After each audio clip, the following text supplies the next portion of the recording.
Good afternoon. This is Brian Shannon from AlphaTrends.net. It is Thursday, the 29th of May, 2008, and the market's closed, and we had a little bit further buying once again today as the S&P 500 did finish with a gain of 77 cents, or a little bit more than a 0.5%.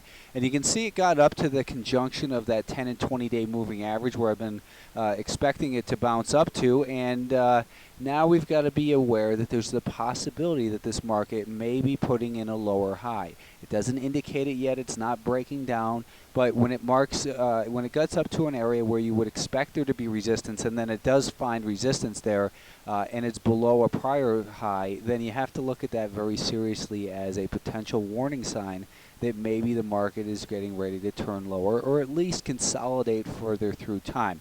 We do still have a bullish looking chart here on this daily time frame based on the rising 50-day moving average. However, it is below the declining 200-day moving average, and it's the longer term trend that really gives me the most reason for concern. Now, that doesn't mean there aren't great shorter term trades, and which is why I've been stressing shorter term trading in this environment. But right now the market continues to show that strength here on the 30-minute time frame. Obviously you can see that it did clear this level of resistance from yesterday and this prior level of support in here. So now we've got this higher low, and the market broke past that, made this higher high. Now, if, the only thing that would really concern me, I think, is getting back really below these lows down here, and they're pretty far away right now that we don't have to worry about it. But I think that it just again pays to be prudent and cautious in this overall very choppy environment here that we've seen over the last, since the beginning of the year. It's been a very choppy, volatile market. But there's obviously some great individual opportunities. One of those I outlined in a extra video I made yesterday, which was Corp, and I was trying to make the example of what exactly it means by trend alignment, which is the subject of my book, and using multiple time frames. So I outlined the bullish setup in Corp and said that it looks like it was headed up towards about 54 to 55, and I was kind of targeting actually 54.5. So this stock had a great day, and what I'm going to do is that video that I recorded yesterday was to give you an indication of the type of video that I'm going to be putting in that bonus tab that's available at technicalanalysisbook.com, and that username and password is only available to people who purchase the book, and the only place to purchase that book is technicalanalysisbook.com. You're not going to find it on Amazon or any other discount sites. There's one spot to purchase it, and it's only that area, so there's no point looking anywhere else. And by the way, I kidded around a couple weeks ago about Mother's Day gifts, but realistically, a lot of fathers out there, this might be a good idea for them for a Father's Day gift. So enough plugging. What really happened here today, the big story, I think, was oil. Oil, you can see huge volume in here in the USO. In a reversal. What we had happen was some fundamental news was released that said that inventories were low. That caused a knee-jerk short squeeze rally that saw this move from about 104.5 up to 107.5. But that failed to hold, and from failed moves come fast moves, and that's what we're seeing now. I think that we're probably seeing an intermediate to short-term top in oil. It doesn't mean that this, that the larger trend, the daily trend, is broken, because it's not by any means. But you can see here that this move of the last 6 days or so up above the 102 level has trapped a lot of buyers in there. And we've got a high volume reversal in here. Just in 2 days of trading this week so far, we've seen that 3 days of trading rather. We've seen in here that this volume is nearly coming up to the high levels that we've seen the prior 2 weeks. So I think that the break in oil comes at an important point, because otherwise it could have been really fatal to the trends of the S&P and the NASDAQ and that sort of thing.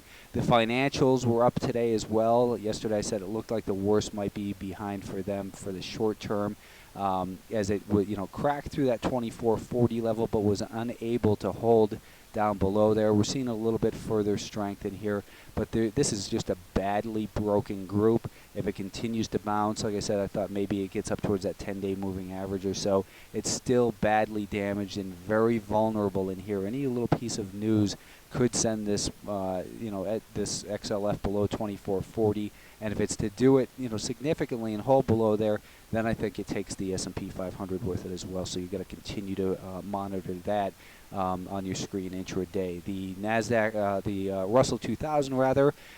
Yesterday I said that it looked like this battle at 73 continues. It did make it above the 73.60 level yesterday, and I thought that that might put this market in a position to go on and test the 200-day moving average once again.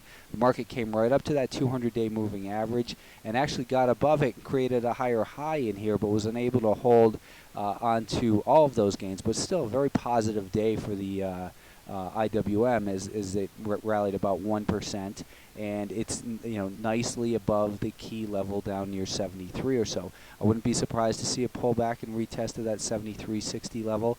Then we'll see if it can turn into something bigger. But again, the larger time frame up near this 75 remains a very important battleground, and you can't really believe in the long side for the longer term until it can clear that and hold up there for, I think, at least a couple of days to maybe even a few weeks. But on the daily time frame, where the trends matter most, we've still got a good uptrend here. We've got the 10-day moving average above the 20, above the 50. They're all rising. The 30-minute time frame again is bullish, making these, first made this higher high yesterday and these higher lows, and continue to follow through on that today. So continues to be bullish action in the IWM. But the only thing that gives me reason for concern, or just not necessarily concern, but just more of a cautious mode in here, is this longer-term area on the weekly time frame.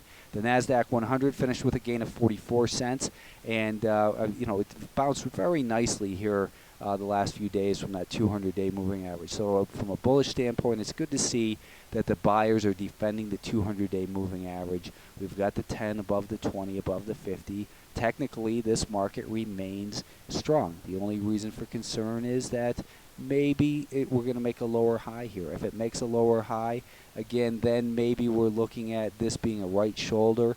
When we look at the hourly time frame, let me just do this. Let me take off a few of those days so we can see it a little bit more clearly. But here on this hourly time frame, again, 47.75, 48 is the key level for this market, and we're getting further away from that level. This shoulder, if it turns into a head and shoulders pattern, is gone beyond the height of this one. And now, if this market fails and turns into a head and shoulders top, it's going to do it here in the next day or two. So just continue to be on alert. But we've got this bullish pattern here on the 10-minute time frame that says don't short yet if you're buying into a bearish reversal. Only price pays, and right now the short-term trend remains higher. Keep an eye on that trend line. Keep an eye on this prior high right here, and look to see if that breaks down. Then that could turn into an area of resistance.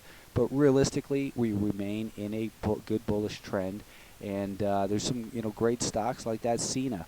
Again, what I'm gonna do on that bonus section is I'm gonna put a poll up as well for people who've read the book to vote on what ideas they would like to see more educational videos on, and they'll be viewed only on that site. So be sure to order your book.